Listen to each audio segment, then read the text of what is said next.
안녕하세요. 정부람 목사입니다. 오늘 본문의 소제목의 일부를 보면은 이렇게 적혀 있습니다.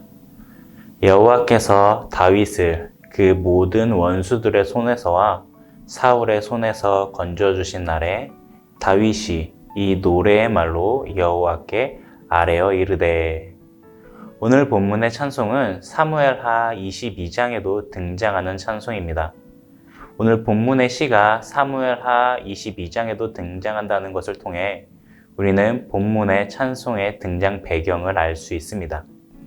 여러 환난의 날을 다 겪고 난 다음 다윗의 군사적 활동이 모두 끝날 무렵에 다윗은 오늘 본문의 찬송을 고백하며 하나님을 높였습니다.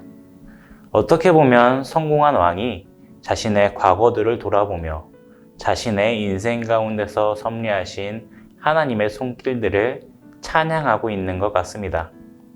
다윗은 본문 4절부터 5절을 통해 자신이 어떻게 원수의 손에 죽을 뻔했는지 그 위기의 모습을 말하고 있습니다.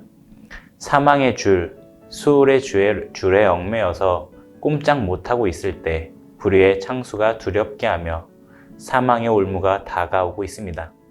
이런 표현들을 통해 우리가 알 수 있는 것은 다윗의 위기는 자신으로서는 그 어떤 것도 할 수 없는 무력한 상태였음을 알 수 있습니다. 주위에 도움을 요청할 수도 없을 뿐더러 도움을 요청할 사람도 없이 오직 사망의 줄과 수울의 줄에 매여서 줄이 끌고 가는 대로 불의의 창수 속에서 사망을 향해 끌려갈 수밖에 없는 암담하고 참담한 상황이었습니다. 성도 여러분, 우리의 인생에서 이런 적 있지 않으십니까? 그 어떤 것도 할 수 없는 무력감, 사망의 줄을 풀려고 해도 풀 수 없고 불의의 창수에서 벗어나려 해도 벗어날 수 없이 꽁꽁 묶여서 아무것도 할 수 없는 무력했던 나의 삶의 순간들이 있지는 않으십니까? 다윗이 그런 상황에서 할 수 있는 것은 오직 여호와께 아뢰며 하나님께 부르짖는 것 뿐이었습니다. 이 상황을 타개하기 위해 내가 할 수 있는 일이란 단 하나도 없었고 오직 여호와 하나님께 도와달라고 날 좀 구해달라고 부르짖을 수밖에 없었습니다. 무력해 보이지만 그런 다윗의 부르짖음은 환난의 때에 매우 적절한 행동이었습니다. 왜 그렇습니까?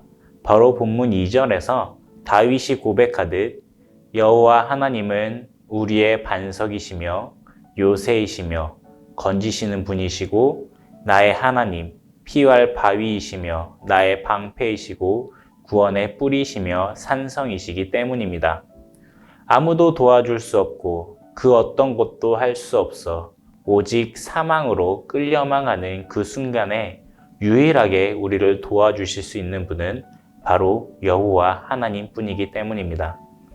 여호와 하나님은 우리를 환난에서 건지시며 구원하시는 분입니다.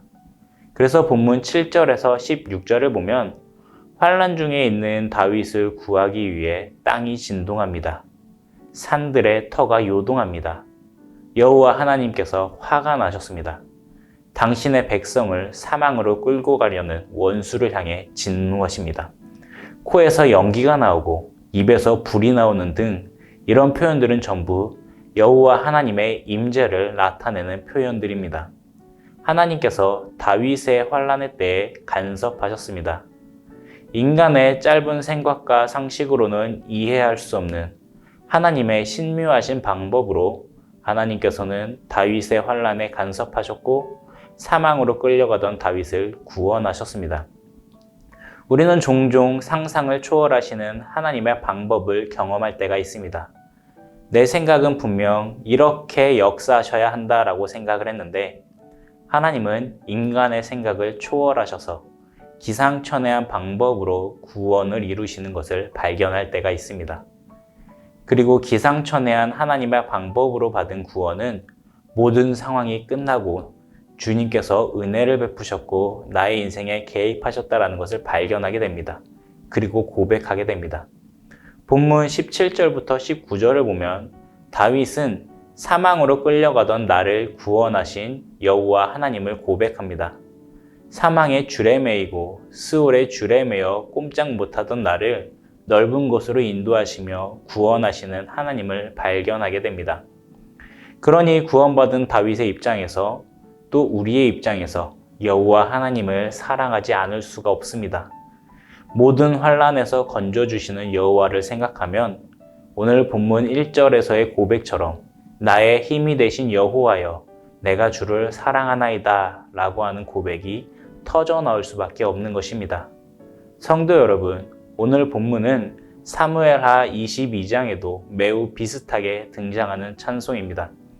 그런데 사무엘하 22장에 등장하는 찬송이 약간의 변형되어서 시편에 수록되어 있습니다. 왜 이 찬송이 시편에 또 수록되어 있을까요? 하나님께서는 다윗의 찬송과 고백을 다윗의 것만으로 두지 않으셨습니다. 다윗이 자신의 환난의 날을 돌아보며 고백했던 찬송을 오늘날 우리도 환난의 날을 돌아보며 고백하기를 원하십니다. 그래서 우리의 마음이 주를 사랑하고 주를 의지하기를 원하십니다. 오늘 정오의 묵상을 하시면서 이런 기도를 해보는 것은 어떨까요? 첫째는 보호하시는 주님의 손길이 살아온 모든 나날들에서 발견됨을 고백합시다. 그리고 둘째로는 앞으로 살아갈 모든 나날들에서 주님의 보호하심을 발견하며 주를 사랑하고 찬미하는 삶이 되게 해달라고 기도하겠습니다. 감사합니다.